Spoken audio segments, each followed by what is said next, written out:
Soyez créatifs, écoutez, puis avancez, foncez. Écoute, c'est incroyable parce qu'à partir de rien, elle a créé sa propre richesse. C'est absolument incroyable. Donc, l'immobilier, c'est de la créativité. Puis, exactement. Il faut être artiste, je pense. Oui, il faut être artiste à la base. Oui, il faut être vraiment des artistes à la base. Moi, je me rappelle d'avoir fait des études de marché de véhicules routiers qui passaient par jour parce qu'on a besoin de ça. Puis des fois, DJMA n'est pas présent à certains secteurs.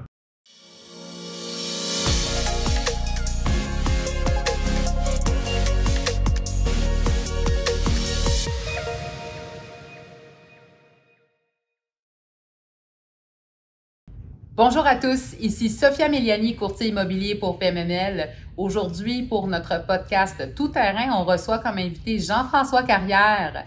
Bonjour Jean-François. Bonjour Sophie. Ça fait un plaisir de te recevoir aujourd'hui dans nos bureaux. On est très heureux de t'avoir ici. J'espère que tu vas pouvoir nous donner du contenu très intéressant. Ça, c'est sûr et certain que les internautes attendent que ça, de savoir quels sont les trucs de Jean-François Carrière. Mais avant de parler un petit peu de tes astuces, tes trucs, ton expérience, ton expertise, nous autres, on aimerait savoir c'est qui Jean-François Carrière? Comment ça a commencé tout ça? L'immobilier, en fait, est arrivé un peu par pur hasard. Ouais. Donc, je viens d'une famille d'entrepreneurs, entrepreneurs spécialisés en protection incendie. Okay. Donc, de grand-père en père en fils. Mon père a repris la business, puis autour des années 90-91, on a reparti la société du grand-père, okay. AL Carrière Extincteur, qui existe encore aujourd'hui et que j'ai vendu mes participations en fin 2006, début 2007. Et mon frère a continué dans cette avenue-là. Et moi, je me suis retiré parce que je voulais avoir des idées. J'avais des idées de grandeur. Et puis, à ce moment-là, c'est ce qui m'a propulsé par inadvertance absolument en immobilier. Donc, j'étais en transition, à un moment donné, entrepreneur général, et puis aussi, je faisais un petit peu de financement, intermédiaire de marché en financement. Je connaissais des gens, mais j'étais tout le temps en train d'améliorer certains produits, certains projets. Puis à un moment donné, alors que je me retrouve dans un bar, resto-bar, sur le boulevard des Laurentides à Laval, je rencontre un client qui voulait mettre le bar à terre pour pouvoir faire des maisons, des condos. Ouais. Et puis, il m'a appelé pour le financement. Et à ce moment-là, j'ai pas fait le deal avec lui, mais en sortant, il y avait quelqu'un dans le bar et celui-ci a entendu ce que je disais. Là, il a dit « Hey, t'as accès à du financement? » Je dis « Oui, oui. » Fait qu'on s'est rencontrés autour de l'auto et puis on a avancé là-dessus. Puis il m'a dit « Moi, j'ai une opportunité à Trois-Rivières et j'aimerais ça qu'on en reparle. » Donc, je dis « Sans problème, on se rencontre la semaine d'après.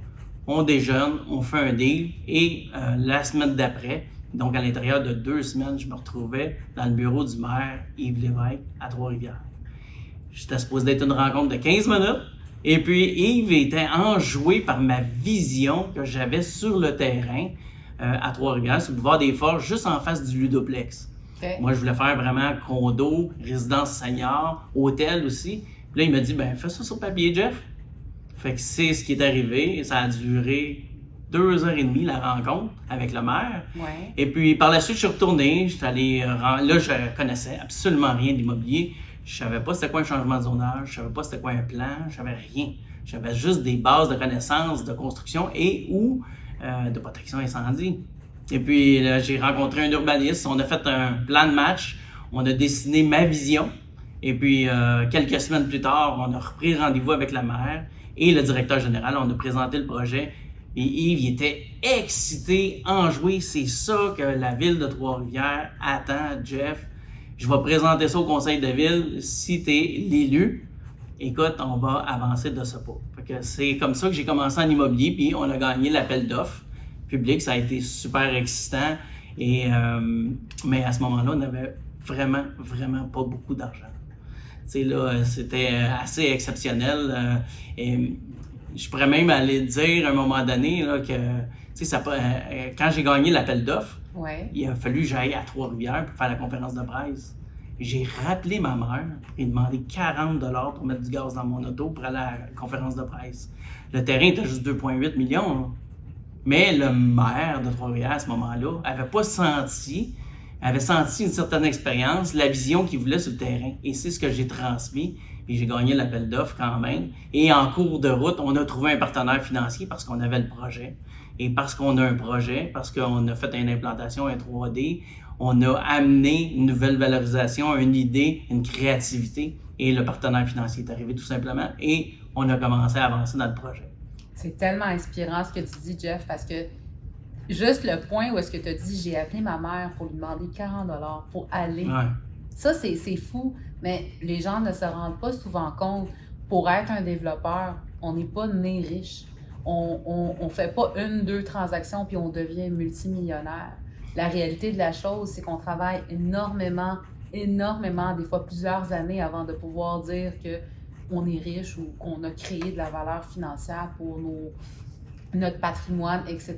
Puis j'aime ce que tu dis parce que tu as commencé avec autour d'un char à discuter avec quelqu'un. Tu n'étais pas là pour devenir développeur, tu n'étais pas là pour faire le deal, tu étais là pour autre chose, puis c'est tombé par hasard, puis tu as juste peut-être suivi ton destin à quelque part à travers tout ça. Suivre le destin, être vraiment à l'affût, à l'écoute d'un projet, puis surtout, il faut être fonceur à travers ça. Donc, c'est super important d'être fonceur et d'avancer. Donc, j'ai pris l'opportunité parce que je suis opportuniste. Un entrepreneur est opportuniste. Ouais. Mon père m'a toujours appris d'être opportuniste. Donc, on faisait du porte-à-porte avec mon père. Donc, en très bas âge, j'ai appris à être hyper opportuniste et cogner des portes. Donc, ça, c'est le fun. Ça, c'est le fun parce qu'on commence tous quelque part. Puis on commence tous avec peu d'expérience, mais c'est quoi qui apporte l'expérience? Moi, pour moi, je vais te dire c'est quoi. Moi, pour moi, comment tu prends de l'expérience? C'est en apprenant sur le tas et en te lançant dans quelque chose que tu ne connais pas, parce que tu as obligation d'avoir des résultats parce que tu n'as pas le choix. Tu dépends de ça. Puis le succès, en général, la plupart des entrepreneurs en immobilier, les développeurs, c'est souvent ça. Toi, comment tu le vois? Moi, je suis exactement à la même place que toi. Dans l'action, il va arriver quelque chose. Parce qu'il faut comprendre que dans la business, que ce soit en immobilier, que tu vendes des tomates, que tu vendes des frigidaires, n'importe quoi, des terrains, que tu sois courtier immobilier, dans le fond, l'énergie est hyper circulaire. Donc, c'est vibratoire. Et le fait de se retrouver dans l'action t'amène à une étape. Il va arriver quelque chose qui va t'amener à une autre étape, qui va t'amener à une autre personne. Et tout ce phénomène-là, vibratoire et circulaire, t'amène à rencontrer plein de monde. Et c'est dans l'action qu'on apprend. Et c'est dans l'action par la suite qu'on va arriver à atteindre l'autre étape, étape par étape. Exactement, exactement. Puis toi, Jean-François, dis-moi, avec toute ton expérience de développement, quel a été le développement que tu as trouvé le plus challengeant à ce jour-là? Je sais que tu en as fait plusieurs, mais on veut savoir, Jean-François Carrière, c'était quoi le plus challengeant pour toi? Est-ce que c'était à tes débuts? Est-ce que c'est aujourd'hui? Puis tu sais, on apprend tous les jours. Hein? Il n'y a pas un développement facile, il n'y en a pas un mieux que les autres, mais il y en a toujours un qui nous laisse des souvenirs. Puis nous autres, on aimerait savoir c'est lequel pour toi. En fait, je serais porté à te dire probablement le premier parce que j'ai le cœur sensible à la première fois. Un peu, on se rappelle tous de notre premier baiser avec notre chum et notre blonde. Ça, on va toujours s'en rappeler toute notre vie. Et puis, ben, c'est un peu la même chose pour moi. Le premier a été hyper challengeant. Pourquoi? Manque de connaissances. Écoute, je savais pas où je m'en allais. J'avais juste un front de bœuf. Chaque fois que je rencontrais quelqu'un, je savais même pas de quoi il parlait, mais j'étais à l'écoute. Ouais. Et j'ai appris hyper rapidement. Donc, moi, je suis comme une éponge. Tu vas me parler de quelque chose, je vais l'apprendre hyper rapidement. Et c'est comme ça que j'ai avancé. Mais le challenge, là, ça a été vraiment... j'étais vraiment shaké comme ça d'aller rencontrer le maire. Et puis, ça n'a aucun sens, mais ça, c'est challengeant. Mais ça a été un challenge qui s'est fait graduel parce qu'on apprenait. Par la suite, lorsqu'on acquiert des connaissances, là, on a d'autres challenges. Parce que là, on a fait des erreurs, on ne veut pas les répéter. On a fait des sous, on ne veut pas perdre les sous de la première transaction. Ouais. Mais on veut doubler nos sous, tripler nos sous. Donc, chaque projet, heureusement, sont challengeants parce que dans la challenge, on sort d'une zone de confort qui nous permet, en tant qu'humain, de se développer, tout simplement. C'est vrai ce que tu dis. Puis, on l'a entendu, la plupart des invités qu'on a reçus ont répété un petit peu la même chose. ils ont appris à se développer eux-mêmes, à sortir de leur zone de confort. Puis à un certain moment, il y en a qui poussent un peu plus loin. Plus c'est compliqué, plus il y a d'émotions, plus ils ont de l'adrénaline, plus ça les challenge, plus ils aiment ça. Fait que c'est comme ça qu'on pense qu'un développeur peut se développer avec le temps, parce qu'à un certain moment, tu as besoin de plus de challenge. Parce que quand tu as fait des développements puis tu as passé à travers certains problèmes, ces problèmes-là, dans les prochains développements, c'est plus des problèmes, c'est des solutions que tu as en banque. Fait qu'à un moment donné, tu peux commencer à upgrader tout ça. Là, où est-ce que je m'en vais avec ça? C'est le Jean-François Carrière en coach en développement immobilier. Puis, comment ça a commencé, ça? Comment tu as décidé de devenir coach? Est-ce que c'était quelque chose que tu pensais dès le début, peut-être le devenir, ou c'est venu en parcours comme ça avec les développements que tu as fait? En fait, on a eu un parcours un peu atypique. Donc, on a eu une hyper croissance en immobilier. Ouais. Donc, en l'espace de 9 ans, plus de 50 millions en développement immobilier. Et puis là, on a avancé tranquillement pas vite. Et à un moment donné, comme on était spécialisé en commercial, je faisais énormément de stations-service à l'époque, donc des combinés, tu sais, là, Tim Hortons, avec stations-service Ultramar, Couche-Tard, etc. Ouais. Et puis, on était, à un moment donné, il y a quelqu'un qui nous a appelés pour faire de l'électrification des transports sur nos sites. À l'époque, là, je recule, là, on est en 2014. C'était le début. Et puis, il y avait 2200 chars électriques. Puis là, moi, j'ai vu cette opportunité-là. Donc, c'est là on a bifurqué un petit peu de l'immobilier. Et un peu comme Alexandre Taillefer, avec Théo Taxi, cette aventure-là s'est arrêtée assez abruptement. Puis, il y a été quelques années où est-ce qu'on a pataugé là-dedans parce qu'on avait, encore une fois, l'opportunité de pouvoir faire changer quelque chose à la terre et d'avancer. Puis, par la suite, je suis revenu en immobilier. Et lorsque je suis revenu en immobilier, là, on avait le goût d'avancer plus loin. Mais par-dessus tout, à chaque fois que je vais dans un 5 à 7, dans un événement quelconque, les événements d'Adam, Tanguay, entre autres, il y a tout le temps plein de monde qui vient me voir et qui me dit « Hey, Jeff, l'immobilier, le développement immobilier. » Puis là, je parle de développement immobilier. Ils sont tous excités par le développement, mais ils veulent tous être mes partenaires. Et je ne peux pas être partenaire avec 100 personnes. 200 personnes, ça ne fait pas de sens. Fait que c'est là l'idée a parti de faire un petit peu du coaching, de l'accompagnement. Donc, on a élaboré une stratégie, une mise en place pour faire... La pandémie est arrivée. Ouais. Donc, timing, quand ils disent le timing, c'est parfait. En immobilier commercial, il y a beaucoup de timing, mais aussi en affaires, il y a du timing. Effectivement. Donc, par le timing, on a parti le coaching en ligne, mais moi, je préfère dire l'accompagnement, parce que l'appellation coach, je le vois plus dans le sport pour moi. Okay. Donc, je suis un grand sportif, j'ai coaché des sportifs, mais j'accompagne les investisseurs, futurs investisseurs, qui veulent vraiment développer des terrains et qui veulent développer des propriétés afin de faire croître leur parc immobilier puis leur cash flow. Donc, cet accompagnement-là a commencé dès le début de la pandémie. Et là, on se disait, bon, 10-15 personnes, tu sais, dans l'année. Ouais. Mais non, la première cohorte, là, on a fait le lancement le 21 décembre 2019. Puis la cohorte, elle ouvrait le 8 janvier. On avait 22 inscriptions. Là, j'ai dit, il y a quelque chose qui se passe, là. Pourtant, toutes les écoles du Québec enseignent à acheter de l'usager. Mais il ne faut pas oublier quand même, il y a toujours quelqu'un, quelque part, qui a acheté un terrain, qui a présenté un projet à la ville, qui a été accepté, qui l'a construit, qui l'a revendu à un investisseur, à un autre investisseur, puis probablement que maintenant, c'est PMML qui le liste. C'est fort possible. C'est fort possible. Puis ça, c'est le fun, ce que tu dis, parce que c'est un petit peu... tu as commencé ça en 2019. Ouais. Puis tu as senti un besoin un petit peu dans les investisseurs à travers le fait que les gens t'expliquaient qu'ils voulaient te mettre en partnership avec toi. Mais en même temps, en 2019, là, on n'entendait pas trop ça du développement de terrain, puis du terrain, à part quelqu'un qui s'achetait un terrain pour son chalet ou faire du chalet locatif, ou les gens s'achetaient un terrain pour construire leur maison. Mais le développement en tant que tel, immobilier, c'était réservé aux big players. C'était pas encore quelque chose qui était dans les oreilles, puis dans le langage des investisseurs de petite à moyenne poussée, dans le fond. Puis moi, j'ai commencé un petit peu dans le même temps. Moi, j'ai commencé chez PMML en 2020, début 2020. Et c'est là que moi, j'ai dit, moi, je vais faire du terrain. Je vais faire du terrain, Puis j'aime ce que j'entends parce que j'ai pensé à la même chose en même temps que toi. Puis en 2020, là, j'ai commencé en mars 2020, puis j'ai dit, moi, c'est ça que je veux faire. Mais tout le monde disait, Sophia, tu es folle. Il n'y a pas d'argent à faire là-dedans en tant que courtier immobilier dans le terrain. Tu ne vas pas faire de transaction avant 1 an et demi. C'est pas possible. Fais du multilogement, ça va aller beaucoup mieux. C'est sûr et certain que le multilogement, jusqu'à aujourd'hui, pour les courtiers immobiliers, c'est un type d'actif qui est excessivement réussi. Là. Ça fonctionne très bien.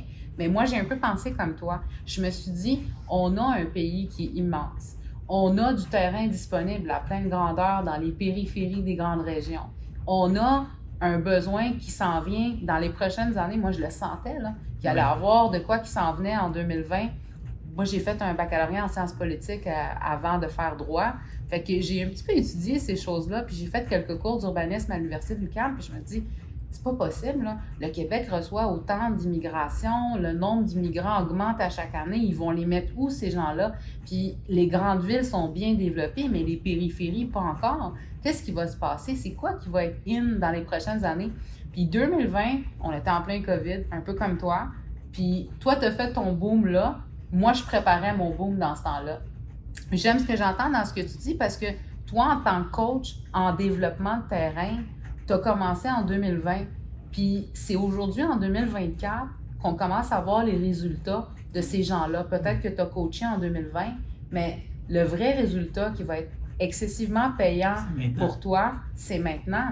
Mais c'est aussi dans 5 ans, dans 10 ans. Parce que ce qui s'en vient dans les prochaines années, je pense, surtout au Québec, on a un besoin grandissant de développement, mais on a aussi besoin de formation.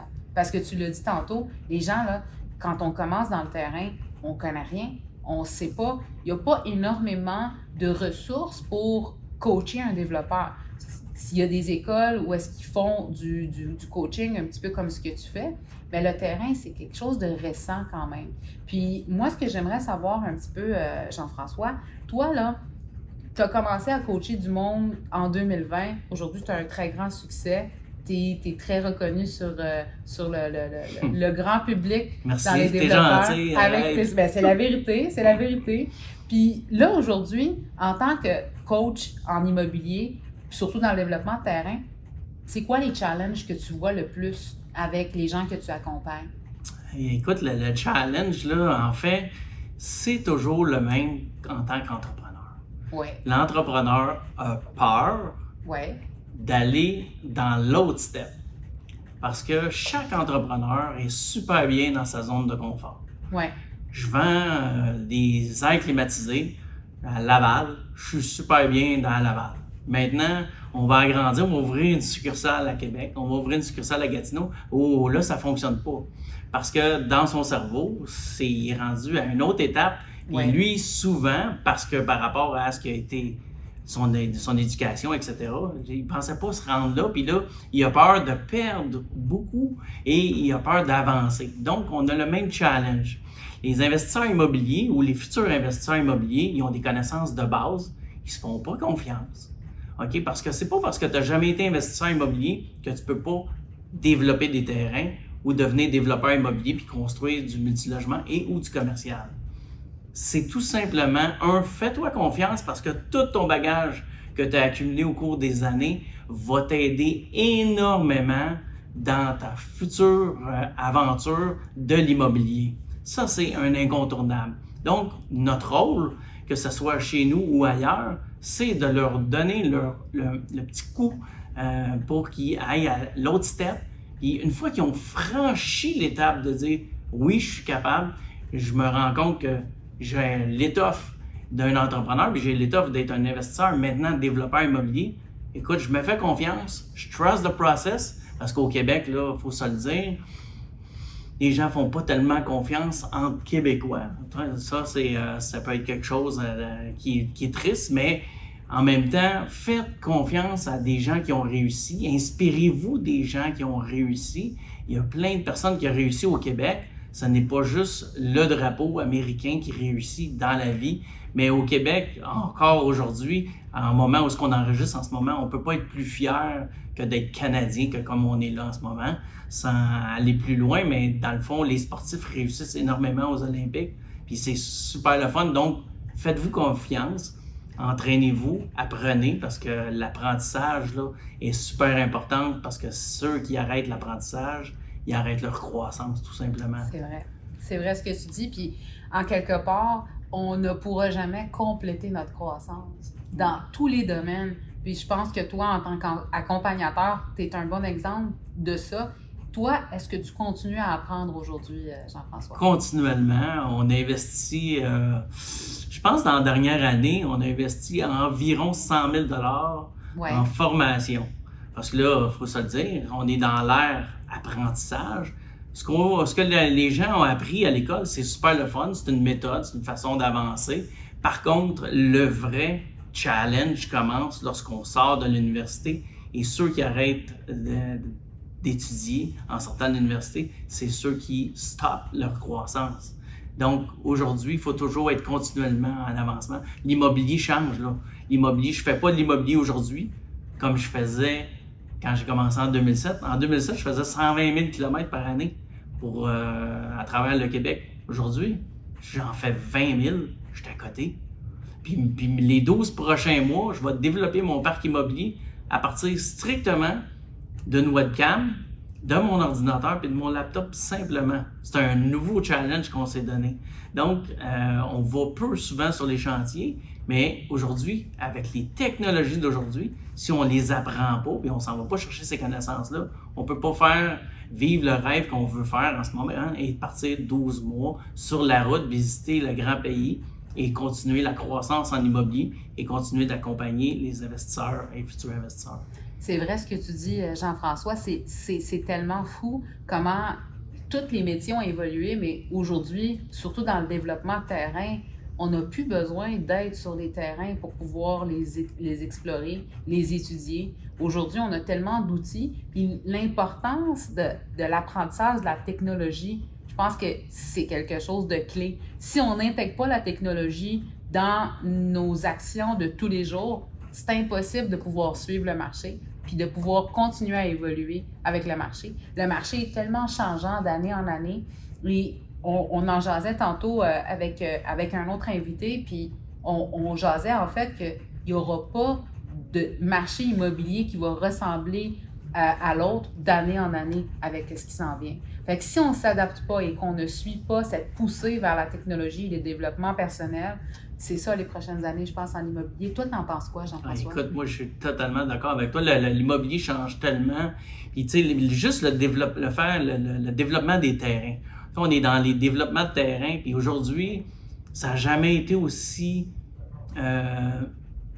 créatif de faire du développement de terrain. Quand j'ai commencé, on ne pensait pas à implanter 25 à 35 d'espace vert dans nos édifices commerciaux.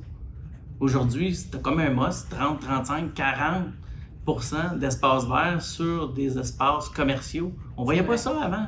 Ni dans le multilogement, tu ne voyais pas ça. Aujourd'hui, il faut penser et réfléchir à une vie que ces gens-là vont avoir, et il faut qu'il y ait une belle qualité de vie lorsqu'ils vont venir visiter pour acheter, parce que c'est donnant-donnant. Si tu es dans un bel environnement, les clients vont venir consommer sur le commerçant. C'est vrai. Puis pour le multilogement, s'ils ont un bel environnement de vie, c'est exactement la même chose qui va se produire.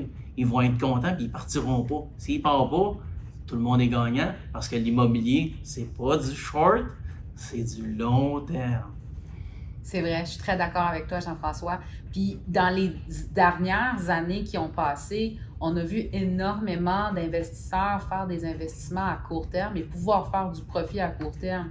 Mais ce qu'il faut comprendre aussi, c'est que pour rester dans l'immobilier puis en faire carrière, c'est vraiment avoir un objectif que l'immobilier, c'est du long terme. On n'aura plus de possibilité de faire des transactions court terme, optimiser un terrain rapidement, le revendre, faire un boom sans pouvoir faire de développement sur le long terme. Moi, je travaille beaucoup avec des constructeurs qui achètent des terrains prêts à bâtir ou des terrains déjà développés. Puis souvent, ces constructeurs-là, ils essaient toujours de balancer leurs actifs à l'interne, d'en construire pour les garder puis d'en construire pour les revendre. Puis ils vont faire de l'argent sur lesquels le plus, c'est ceux qui vont garder sur le long terme. Puis c'est ça, l'immobilier, c'est du long-term shot. C'est pas du short-term. Parce que du short-term, c'est bien quand on en fait un petit peu dans notre parc immobilier, mais c'est pas ça la base. C'est pas ça tes piliers en quelque part dans l'immobilier. Puis nous autres, là, je sais que tu as fait beaucoup de développement immobilier. Peux-tu nous parler un petit peu des projets que tu as faits en développement immobilier dont lequel tu es peut-être le plus fier ou un projet qui, non seulement, je pense que tu es fier de tous tes projets puis sont challengeants, mais j'aimerais ça que tu nous en parles d'un qui a peut-être été atypique, différent des autres, quelque chose qui est vraiment hors du commun que tu as pu faire dans ta carrière.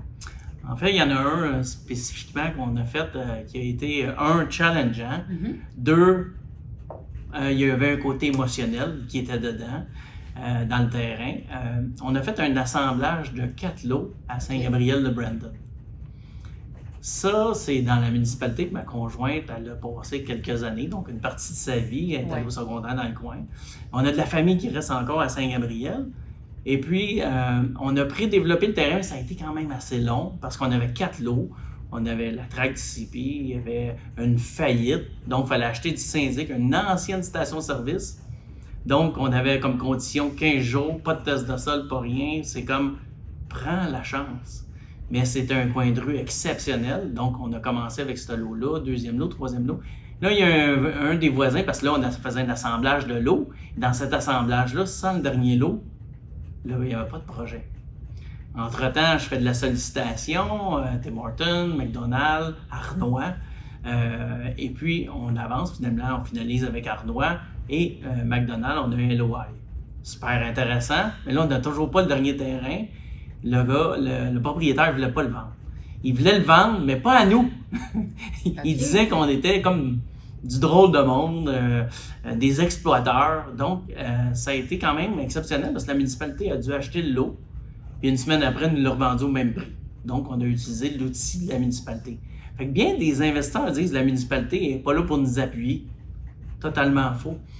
Lorsque la municipalité veut avancer, là, vous allez dire, il y en a qui vont dire, ah, c'est une petite ville. Non, non, ça n'a pas rapport. On fait des petites, des grosses villes, c'est la même chose.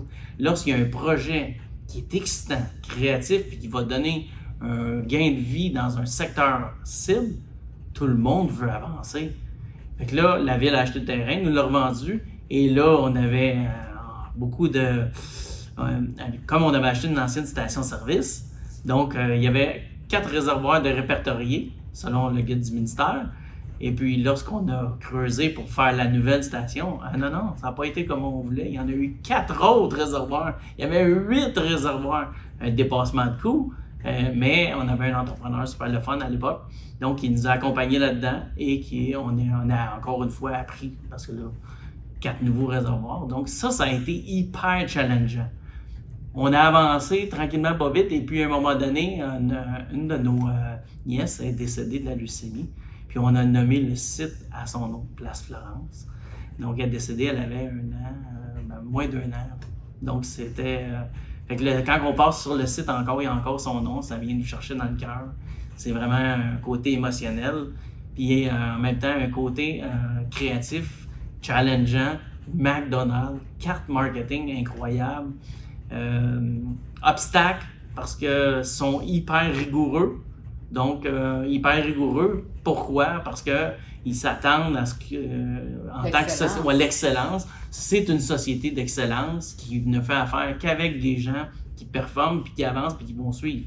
Donc, on a fait une sélection d'entrepreneurs qui est accréditée, donc ça l'a aidé aussi au niveau de la construction. Puis ça a été vraiment un beau projet exceptionnel. Je pourrais dire là, que celui-là, honnêtement, il est venu nous chercher autant émotionnellement que ça sur le côté de la finance. Hey, pire que ça, pendant la construction, là, on a acheté le terrain au bord de la rue.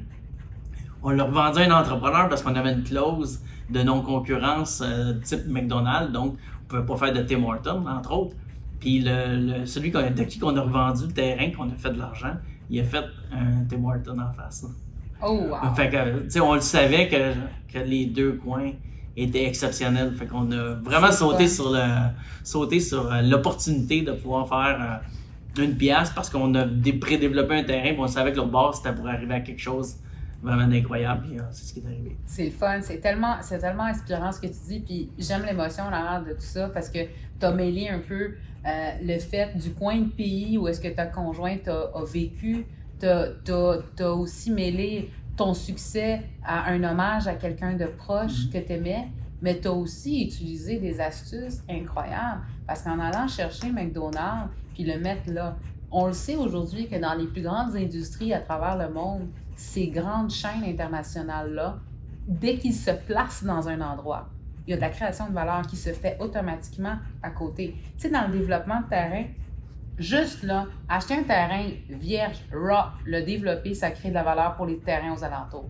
Alors, imaginez le potentiel que ça fait d'acheter un terrain, de le développer, puis de faire implanter un McDonald's dans ce secteur-là. C'est incroyable parce que tout va prendre de la valeur dans le secteur juste avec ce move-là, en ayant choisi ce locataire-là. Mais en même temps, pour toi, en tant que développeur, c'est énormément de travail parce que pour avoir un locataire comme McDonald's sur ton site, c'est des critères à respecter au niveau de la construction, au niveau du marketing, au niveau de... C'est quasiment pouvoir faire c'est comme si tu aurais bâti un hôpital, parce que je sais comment ces compagnies-là sont exigeantes. Tu sais, je sais aussi, les stations-service, il y a énormément de challenges là-dessus. L'environnement.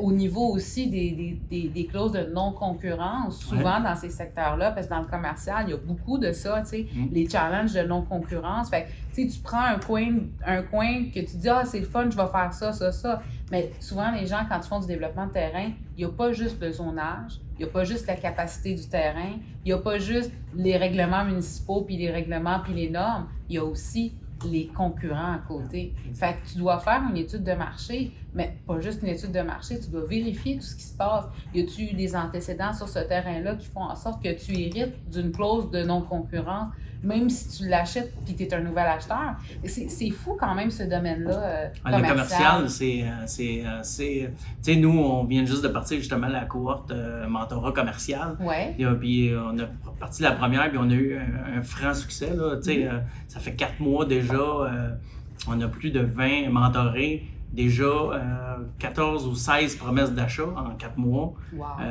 8 ou 9 promesses de location déjà. Fait que c'est exceptionnel. Mais puis dans ce que j'enseigne, c'est qu'il faut avoir une vision dans le développement.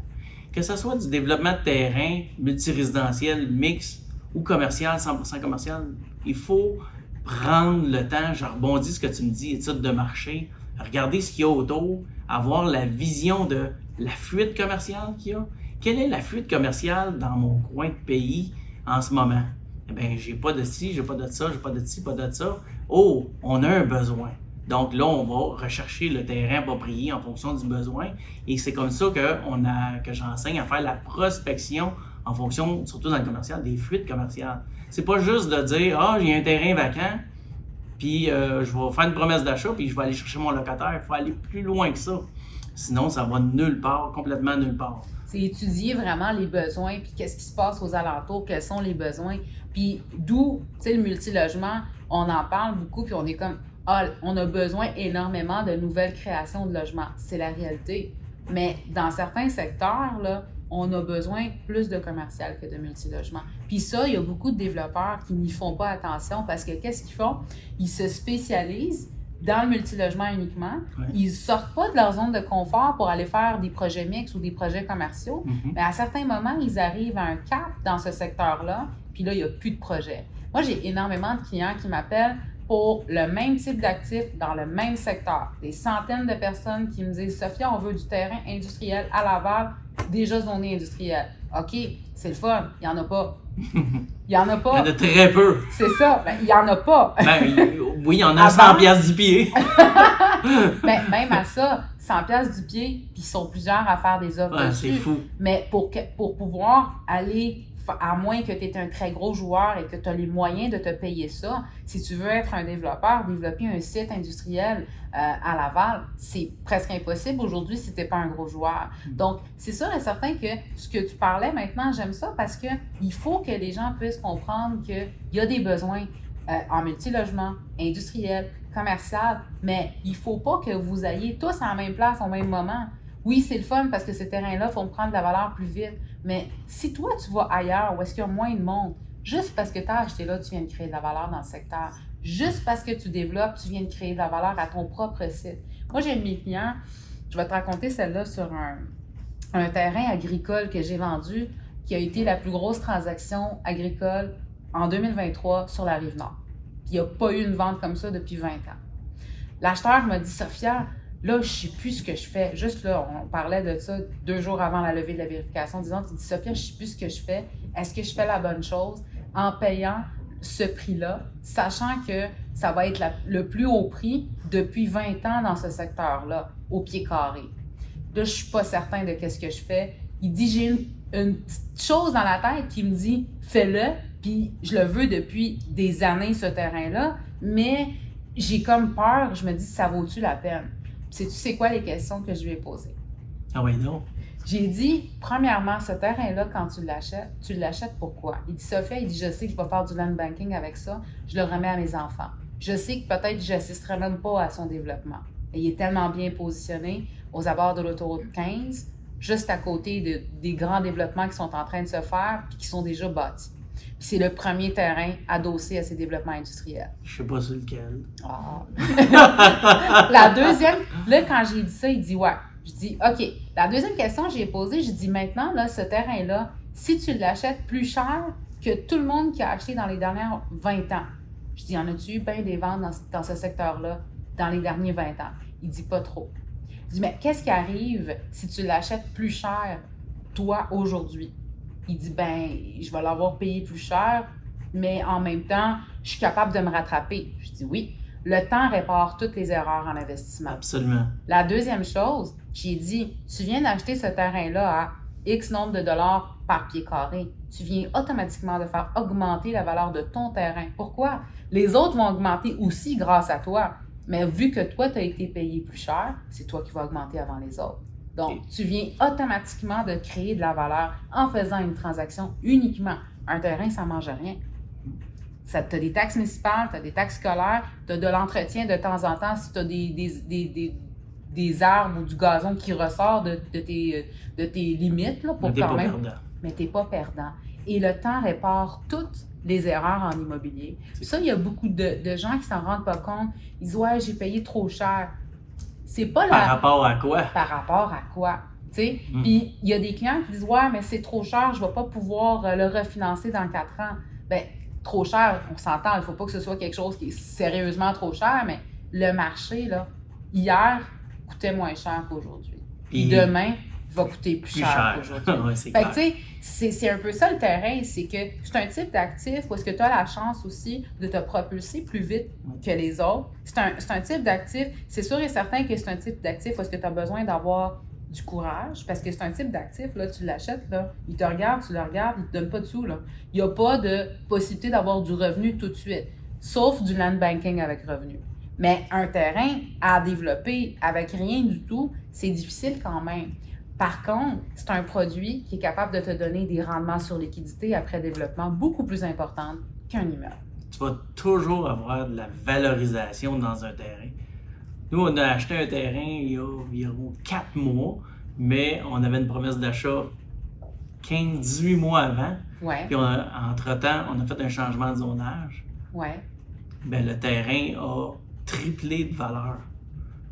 Puis on était sur la couronne nord aussi, donc c'est incroyable, mais c'est ça le terrain, parce que tu sais pas ce qui se produit, mais normalement tu anticipes un peu le mouvement de la municipalité. Là, j'étais un peu dans le centre urbain, donc haute densification, je sentais le mouvement de densification. J'ai amené la ville à dire « Hey, moi je suis le dernier terrain de ta densification, là. Je peux-tu l'avoir, moi aussi? » Ouais, on réfléchit, OK, présente-moi de quoi, présente quelque chose, rencontre à toi et moi. Ah, ben ça fait du sens, ça fait du sens. Et finalement, changement de zonage, boum, 3 fois et demi la valeur qu'on a payée. Pourtant, on a fait ça sous promesse d'achat, mais c'est ça le terrain, parce que ça prend de la valeur et tu peux pas perdre. Puis aujourd'hui, si on la revend dans 1 an, il va juste valoir encore plus cher. Exactement. Puis, ce que j'aime donner comme exemple aussi, tu sais, quand tu as un bâtiment, là, ça a une durée de vie, un bâtiment. Oui. Un terrain, ça en a-tu? Non, c'est ça qui est le fun avec le terrain.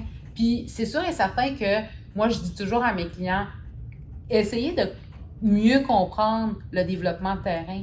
C'est comme un investissement qui est une valeur sûre. Parce que ce qui va se passer dans les prochaines années aussi, là, il y en aura de moins en moins. Puis on voit déjà une pénurie de certains types de terrains dans les grandes régions.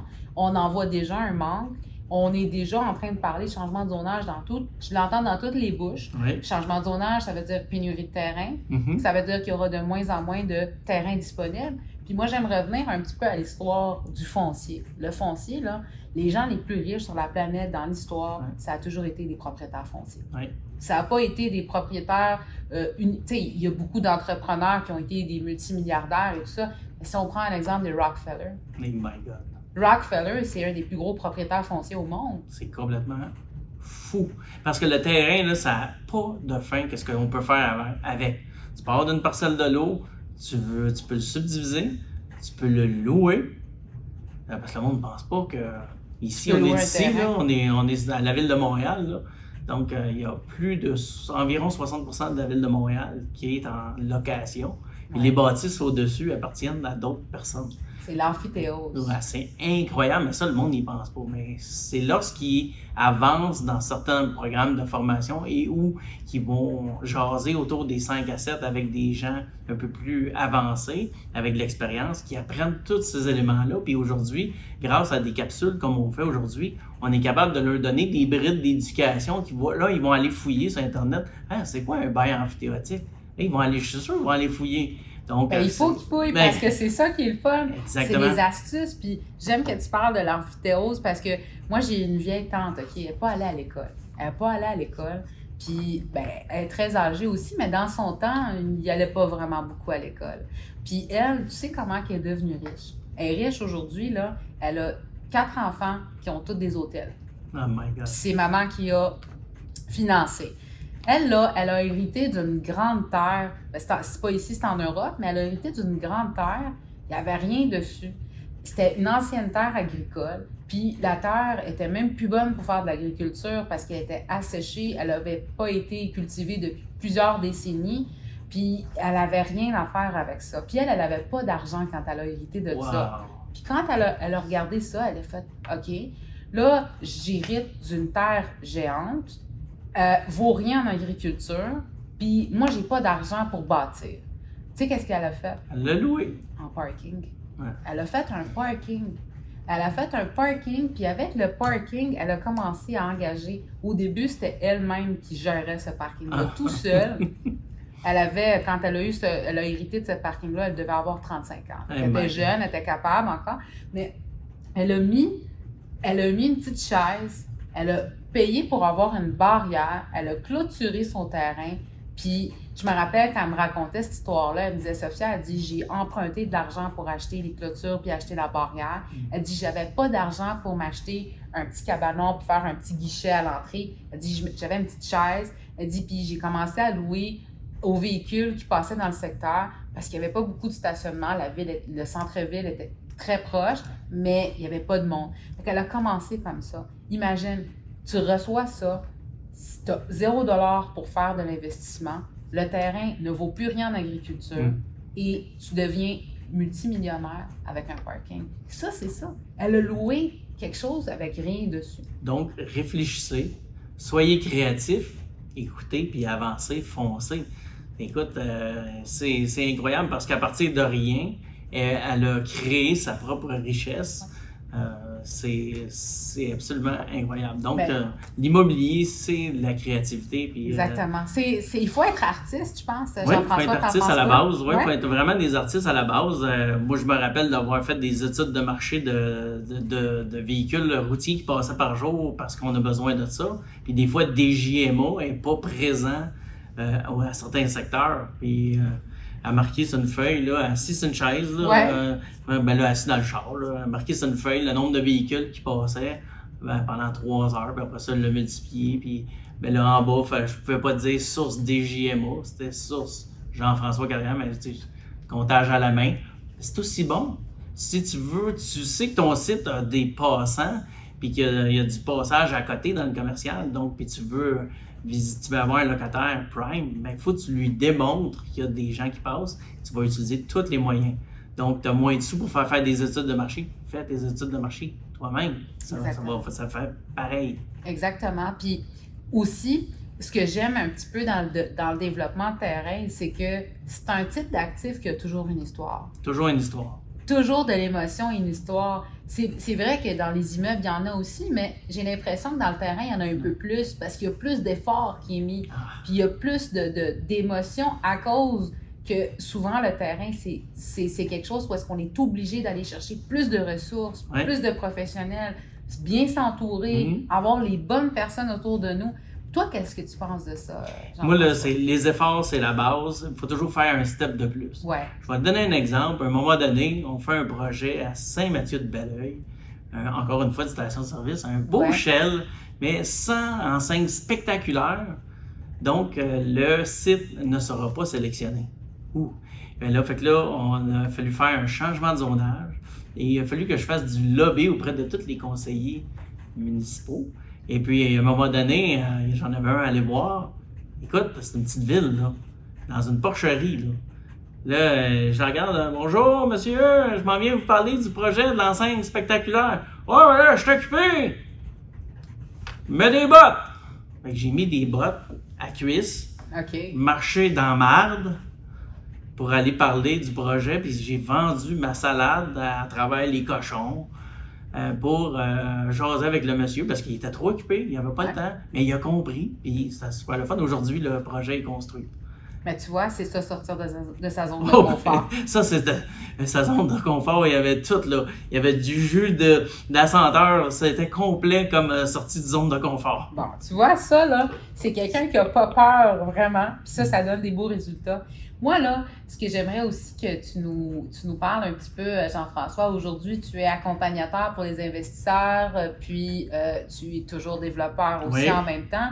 C'est quoi les prochains projets que tu as en ce moment? Puis si on peut avoir une petite primeur, on serait bien content. Écoute, c'est frais, mais je peux vous dire qu'on a reçu la réception de la signature hier, justement, de 3 terrains en développement. Première phase, c'est 5 x 24 logements. On a une rue à faire. Et deuxième phase, un terrain commercial de 350 000 pieds carrés environ. Je suis déjà en discussion avec des grands joueurs. Et puis, en arrière-lot, on a tout près de 500 portes à développer. Puis, l'entente, c'est qu'il faut que je fasse ça en dedans de 5 ans. Donc, c'est tout près de 700 portes. Un projet commercial d'auto de 25 millions. Fait que tout ça brassé ensemble, là, ça frise les 175-200 millions à faire en 5 ans. Puis là, je t'avoue que celle-là, la pilule est solide. Mais, tu sais quoi? On va le faire. Ben, tu sais quoi, Jean-François? Quand tu vas terminer ce développement dans 5 ans, on va se revoir, puis on va en jaser. Puis on va pouvoir revoir ce qu'on a jasé aujourd'hui. Ah oui, ça va être fou. Tu vas être certain que tu vas l'avoir réussi parce que tu le dis aujourd'hui. Tu le dis, puis tu sais, moi j'ai toujours cru à une phrase que je dis tout le temps, puis je dis tout le temps, c'est « vouloir, c'est pouvoir ». Puis il n'y a pas une phrase plus puissante que ça que je me suis mis dans la tête quand j'ai commencé à faire du terrain. Puis tu sais, il n'y a pas beaucoup de femmes qui font uniquement du terrain. Non, mais tu sais pas quoi. Quoi? Moi là, je suis hyper surpris. Dans mes cohortes, j'ai des femmes, puis des minorités visibles. Puis les minorités visibles, ça rock. Puis s'ils sont féminines en plus, ça rock encore plus. C'est vrai. Mais les femmes, là, même si on a 22% de femmes dans nos cours, c'est incroyable le niveau d'énergie qu'ils mettent à réussir. Écoute, à date, là, le record de flip de terrain qui est en train de se faire, c'est une femme qui va le faire. Bien, tu vois ça, je suis tellement heureuse d'entendre ça parce qu'on n'en parle pas assez des femmes en immobilier, puis surtout dans le terrain. Tu sais, moi, je fais affaire avec beaucoup de courtiers, puis c'est très rare que j'ai des courtiers femmes en collaboration. C'est souvent des hommes, puis c'est différent comme façon de travailler souvent. Puis moi, je trouve ça comme une force, être une femme en immobilier commercial. Je le vois vraiment comme un atout que les autres n'ont pas. Absolument. Et ça me donne une facilité de communication avec les gens. Fait que moi, je suis super fière et contente de faire ça en tant que femme, surtout dans le terrain, parce que tu fais affaire des constructeurs. Mais en même temps, ce que tu viens de dire, les immigrants que tu as dans tes cohortes, Ouais. moi, j'ai des parents immigrants aussi. Je suis née au Québec, mais je te dis une chose, à l'extérieur du Québec, quand on sort du Québec, là, on voit que dans les pays comme en Europe, comme en Afrique, ben c'est quoi qui est le plus cher? C'est les terrains. Toujours. C'est les terrains. Puis ces gens-là qui viennent de d'autres pays, de d'autres continents, ils ont peut-être plus d'expérience de vie que nous autres parce que là-bas, ils savent que, tu sais, construire une maison, là, en Afrique, les gens construisent leur maison tout seuls. Là. Absolument. C'est quoi absolument. qui coûte les sous? C'est le terrain. Fait que c'est pour ça que quand ils viennent ici, ben, ils voient tout de suite les opportunités de terrain puis ils se disent, ben, tu sais, dans mon pays, peut-être que ça, je serais même pas capable de le faire. Fait que là, j'ai l'opportunité de le faire. En Afrique, en Europe, financer du terrain, c'est oublie ça, là. Ici, c'est difficile. Alors, imagine là-bas. Écoute, c'est toute une question d'ADN, je crois. Mais cet ADN-là, elle est transformable parce que c'est trop facile de dire « Ah, ben je viens d'une famille où est-ce que j'ai pas de parents entrepreneurs, j'ai pas de parents qui poussent, j'ai des parents soit qui ont des problèmes de boisson ou autres problèmes quelconques, j'avancerai pas plus dans la vie. » Non, tu vois, tu as un choix à faire, tu as un Y à faire et ce Y-là est entre tes mains, tu te dois d'avancer. Pourquoi qu'une de nos mentorées, elle a 3 enfants, elle vient d'accoucher du 3e enfant, elle a un enfant trisomique, elle est infirmière, puis les infirmières, là, ils en font en calvaise des heures, Oui. sans bon sens. Puis pourquoi elle a réussi dans le développement immobilier, dans le développement de terrain, alors que d'autres, souvent, ils ont des sous, ils ont une job stable, et puis ils avancent pas. C'est vraiment la question de vouloir foncer, avancer, progresser et continuer d'apprendre parce que il y a du développement à travers ça, la résilience. Donc, je trouve ça tellement impressionnant de voir ces gens-là qui réussissent. Puis souvent, ils nous demandent qu'est-ce qui t'attire à faire ça? Ben, c'est ça, voir la réussite de quelqu'un qui réussit, transmettre nos connaissances, puis d'avancer parce que je suis certain que comme courtier immobilier spécialisé dans le terrain, je suis certain de mon coup, là, je vais mettre 100 000 sur la table. Je suis sûr que t'éduques tes clients. Ben, c'est sûr parce que les clients qui m'approchent pour ça, c'est des clients qui vont souvent être nouveaux dans le terrain quand c'est des plus petits mandats. C'est sûr que moi, je travaille beaucoup le marché des capitaux, fait que je travaille beaucoup avec des gros joueurs, mais étant donné que je me spécialise dans le terrain, je suis capable de toucher à tout. Je fais de la construction neuve, je fais du terrain prêt à bâtir, je fais du terrain à développer, je fais du terrain aussi adressé à des plus petits investisseurs. Fait que c'est le fun parce que moi, j'ai tout les types d'investisseurs qui travaillent avec moi. Fait que c'est sûr qu'on éduque à quelque part, mais même en tant que courtier immobilier, on apprend à tous les jours. Tous les jours. Même avec notre bagage. Puis je pense que chaque transaction que je fais, à chaque fois que je la termine, j'en apprends toujours des nouvelles choses à chaque fois. C'est fou. Malgré l'expérience, malgré la capacité, surtout, de faire des transactions compliquées, parce que le terrain, c'est ça, c'est des transactions excessivement compliquées. Mais il n'y a pas une transaction où tu n'apprends pas quelque chose. Que tu sois l'acheteur, que tu sois le vendeur, que tu sois le courtier immobilier, que tu sois même l'avocat. Puis je te dis, moi je le sais parce que 80% de mes transactions, il y a des avocats dans les dossiers. Écoute, puis même eux, ils apprennent en processus. Puis c'est ça qui est le fun parce que c'est un domaine, c'est un type d'actif qui te pousse au développement puis au développement personnel. Puis, tu vois, à travers tout ça, toi, tu es un exemple de ça. Tu accompagnes les investisseurs, puis tu les aiguilles à travers le développement personnel surtout, ce développement personnel va les amener à se développer dans leurs investissements. Absolument. Puis, nous autres, ce qu'on regarde un petit peu dans tout ça, Jean-François Carrière, en tant qu'accompagnateur, quelle est l'erreur que tu vois le plus souvent arriver dans les développements de tes mentorés? Je pense que c'est propice à pas mal à tous les investisseurs. OK. C'est souvent, on va partir, tu sais, moi j'arrête pas de dire, il faut que tu établisses ta vision, tes objectifs, puis ton plan de match. Okay. Si tu n'as pas ces 3 éléments-là, tu ne pourras pas avancer en immobilier. Ta vision, c'est quoi? 100 logements, 10 logements, peu importe. Tes objectifs pour atteindre ta vision. Oui. Puis ça te prend un plan de match pour atteindre tes objectifs, pour te permettre d'atteindre ta vision. Donc, à partir de là, eux autres, oui, mais c'est pas ça qu'ils retiennent. Ils veulent retenir du technique. Le changement de zonage, le ci, le ça. Fait que là, ils partent. Là, ils s'en allent en prospection. Ah, un terrain là, un terrain de 100 millions là, un terrain de 10 millions là, un terrain de millions là, un terrain de 500 000, là, là, ils s'en vont partout en même temps. Là, à un moment donné, là, 3 mois passent, 4 mois, ah, Jeff, là, ça avance pas. OK?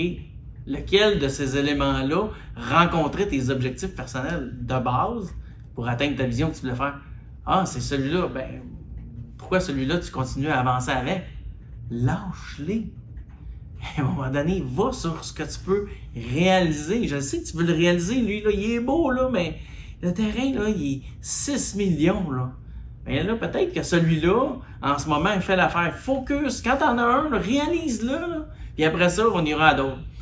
Parce que c'est toujours la même chose. Ils veulent s'éparpiller, ils veulent tout faire en même temps au début parce que c'est excitant. C'est juste l'adrénaline, l'excitation du nouveau challenge de vouloir avancer. Ils finissent tous par refocuser et de revenir à la base. Et là, ils avancent et ils réussissent à mettre la main basse sur un terrain. Puis quand ils ont l'os, ils lâchent pas. Tu le sais, mettons, à Montréal, si tu fais un projet à Montréal, c'est tough. Ah oui, ça c'est vrai. Fait que les projets, des fois, avant qu'ils soient acceptés à Montréal, c'est pas vite. Je leur dis tout. À Montréal, c'est plus long. Ouais. Mais moi, j'ai fait la même erreur au début. Ah, l'immobilier m'a changé ça, tu vas voir ça. Moi, je vais signer mes baux rapidement. Moi, je vais avancer. Non. L'immobilier, c'est l'immobilier. C'est de la patience. Ça demande du temps. Donc, malheureusement, ça prend du temps. Donc, mais 12 mois plus tard, c'est pas la fin du monde si t'as ton changement, ton projet est approuvé. Hey, tu l'as le billet de 6,49 là. Tu sais, là, il y en a qui achètent du 6,49, ils savent même pas s'ils vont gagner. Là, tu as fait une promesse d'achat, elle est acceptée, tu as ton billet dans les mains, tu vas faire de l'argent, accomplis-le jusqu'au bout. Il te reste juste à marcher vers l'entité pour cacher. Donc, va jusqu'au bout. C'est vrai. Focus sur ton premier. Une fois que le premier est fait, on ira voir les autres. Puis c'est vrai que quand le premier est fait, ben, les autres sont plus faciles après. Pourquoi? L'ego embarque, la confiance, on bombe le torse, on est confiant, on avance, on a eu des réussites, on se félicite hein, sur l'épaule, on est content, on a le sourire, ça affecte notre sourire, tout de même la famille autour parce qu'on a eu une réussite. C'est incroyable, des bébés réussites. Bébé réussite, j'arrête pas de le dire, faites des bébés réussites. Moi, au début, ça a été plus long. J'étais sur des gros deals. Hey, c'était long, là, sur des grosses patentes, là. C'est vrai. Ça peut prendre énormément de temps sur des gros deals, puis c'est sûr et certain qu'il faut être patient, puis il faut être capable aussi de travailler en parallèle pour pouvoir cash out aussi, tu sais. Exact. Moi, ce que j'aimerais savoir, Jean-François, c'est quoi, si tu aurais 3 astuces à donner à n'importe quel développeur de terrain, ce serait quoi? Bon. Il y a 3 astuces, j'aime ça parce que là, c'est le 3 astuces, là, c'est le croisement de 3 actions qui est dans le centre. Moi, j'appelle ça l'œil de l'immobilier. Okay? C'est un triangle. Dans le triangle, en bas, il faut toujours que tu fasses ta base, il faut qu'elle soit solide, comme une pyramide d'Égypte. Fait que la base, ici à droite, tu vas faire du flip de terrain. Pourquoi? Toujours avoir de l'argent dans tes poches. Redéveloppe, vends. Achète un immeuble, revends. Mets de l'argent dans ta canisse pour, en cas que tu vas faire face à des imprévus et ou de l'argent pour développer d'autres choses. Ton autre base, construis des immeubles pour augmenter tes actifs à long terme. Court terme, long terme. Puis en haut, dans ta pointe de ton triangle, c'est le partenariat. Et pas peur de faire du partenariat de flip de terrain et du partenariat de construction.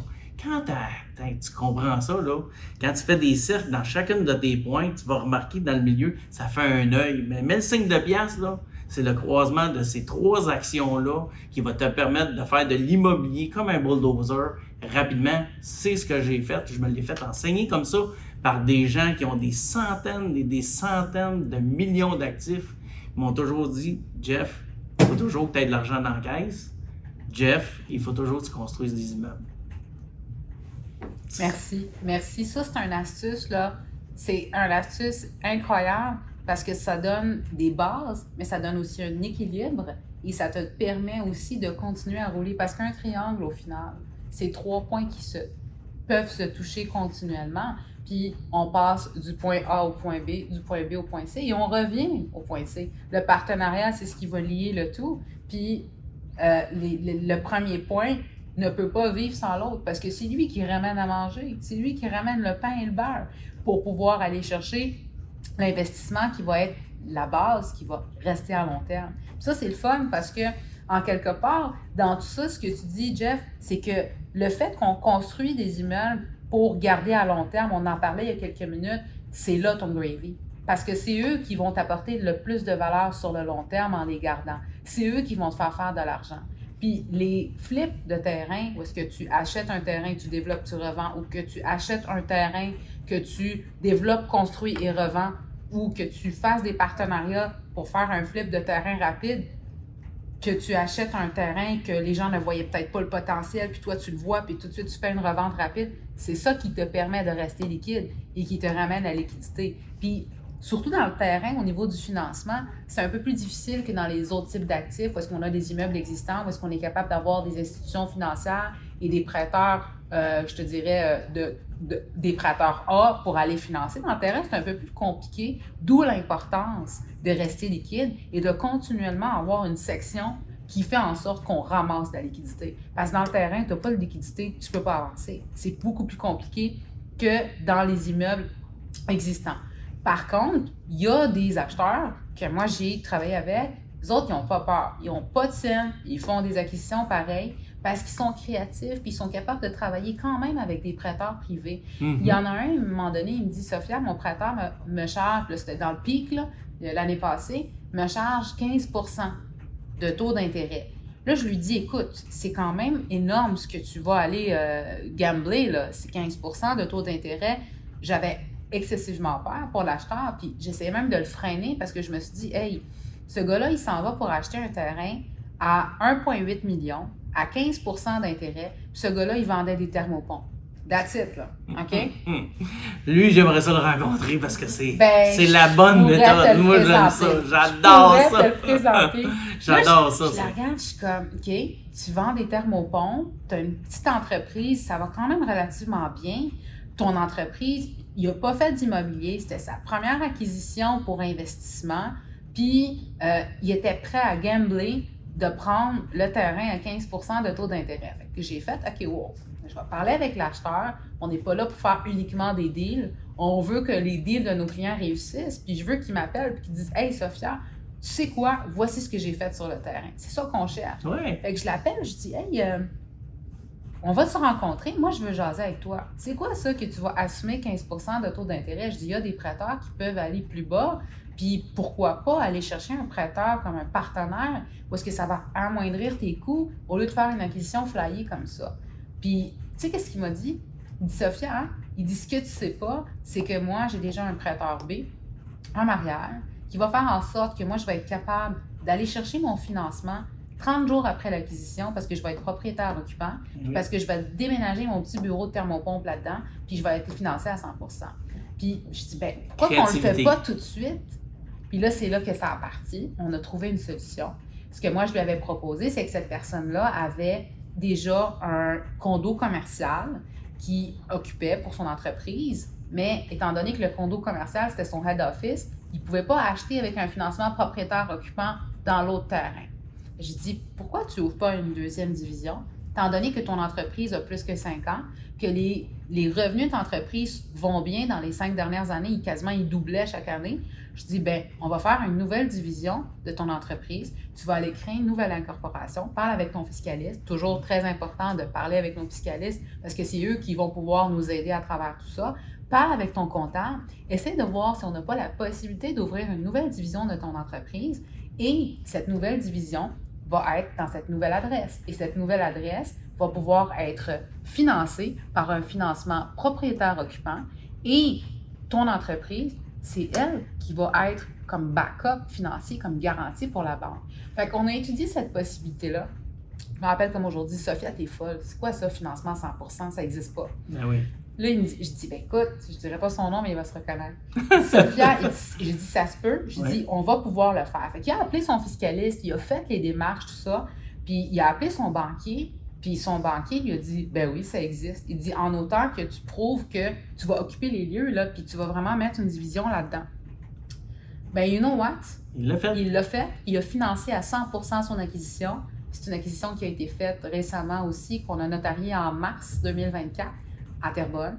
Rock and roll. C'est un terrain qui va maintenant, lui, il l'occupe pour son entreprise. Finalement, il a décidé que son condo commercial, il le louait, puis il déménageait à son entreprise là.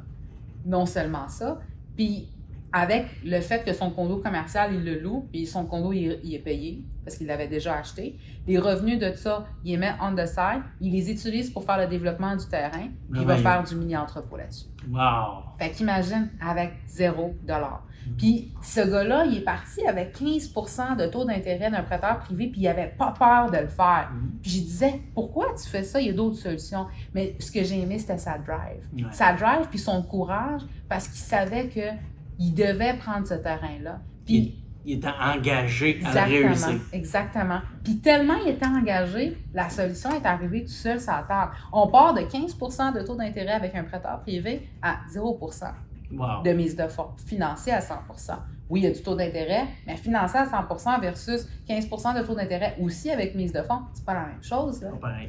Fait que tout ça pour dire que le terrain, c'est continuellement être à la recherche de solutions, continuellement.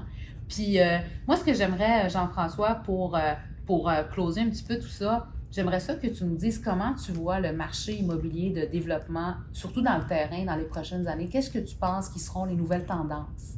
En fait, on retourne aux sources, moi, ce que je remarque. Tout le monde parle que c'est l'usage mix. Ah, l'usage mix, c'est nouveau. C'est pas nouveau. Montréal s'est construit comme ça. Québec s'est construit avec l'usage mix, rez-de-chaussée commercial et en haut. Mais si on se promène même dans certains secteurs, on a même de l'industriel avec du résidentiel. Donc, il faut avancer sur le plus de valorisation possible, densification. Ce que les gens ne voient pas, c'est vraiment dans leur usage mix, le commercial va venir. Commercial, il faut faire attention, avec un triple A. Pas nécessairement avec... j'aime beaucoup les coiffeurs, là, ça en prend, ben, malgré que moi, j'en ai pas besoin.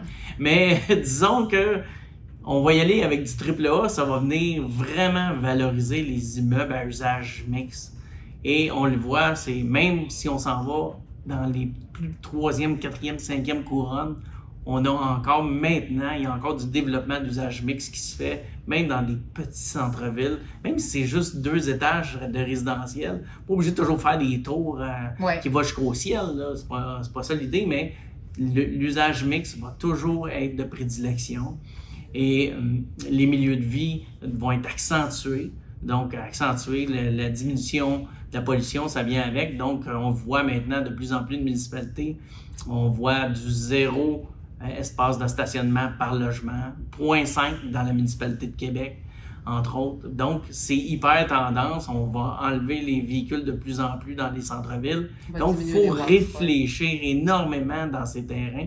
Et si on fait des développements de terrains de plus grande envergure, il faut penser à avoir une mixicité de plusieurs produits dans un grand terrain afin de pouvoir desservir le plus de gens possible. Puis d'intégrer tous ces gens-là. Souvent, ils me disent « Ah, ça nous prend des logements sociaux. » Non, on ne veut pas faire des ghettos. On veut intégrer les logements sociaux avec nous à la place. Dans un édifice de 100 logements, allons-y avec un bon pourcentage pour les intégrer. S'ils sont intégrés, ils vont probablement également vouloir sortir de leur idée parce que si tu te tiens avec des gens d'un certain niveau, ben, tu vas vouloir aller à ce niveau-là. Fait que c'est la même chose pour eux autres. Tu sais, on se le dit, nous, les entrepreneurs, il faut se tenir avec des gens de plus haut niveau que nous autres. Pour atteindre ce niveau-là, ben, pour eux autres, c'est la même chose. Exact. Fait que de là, les intégrer dans nos projets, c'est hyper important. Donc, c'est énormément de réflexion avant même de plancher quelque chose sur la planche à dessin, comme on dit. Excellent.